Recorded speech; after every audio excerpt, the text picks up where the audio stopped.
Hi,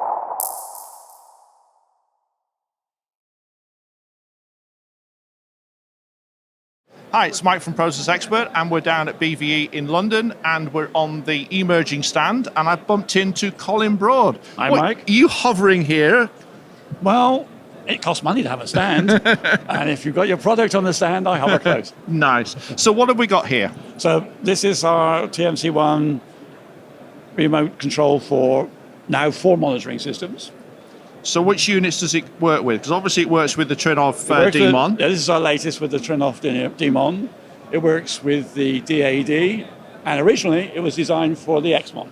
Indeed. And we are making our own analog. So that's the 4th one. That's the 4th one. Not yet quite ready, but it's coming. So that's the AMON, is it? That's the AMON. A for analog. So it's purely an analog box. It's an analog replacement for the XMON. That's correct, because the XMON is not available as a standalone unit, and not everybody has one that's sitting on a shelf. So what can we do with this box? Is it effectively a monitor controller in its own right, or is it effectively just controlling this? It just controls this. It allows you to do a few more things, like it will route the talkback for you, whereas on here it's just talkback. It's really a question of whether you want to have a physical control or control everything with a mouse.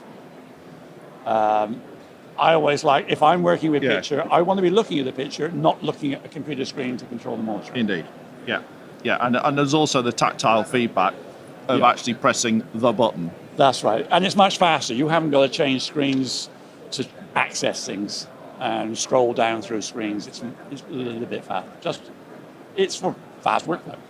And does the unit change at all with connecting it to the different units, or in essence is everything the same? Essence, everything is the same. There are minor differences. Some units will do things that others won't, but we're trying to make it a unified interface so that you can go into any studio and work on it immediately. It's highly configurable, but you can see how it's been configured. You don't have to go and look into a menu to find out what button does what. It's displayed on the screen. So what have we actually got on the screen here?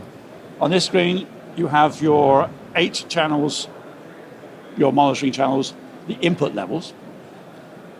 If you switch to the QSENs, or if you talk, this is a Trinov. On the Trinov, they have yet to send us the monitoring information. They will eventually.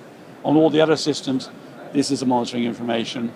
And when you switch on the DAD, we can provide metering any output on the DAD. And we try to make it work with the switching. So instead of going, I want to monitor this, when you go to cellular speakers, you see the speaker levels. When you go to set up the mic inputs, you see the mic levels. And where possible on that, we have a PFL button. Now not everything is available on the XMON, for instance, because the XMON it's a lovely box, it does what it does, but it doesn't. It's a hardware box, so it can't do anything more.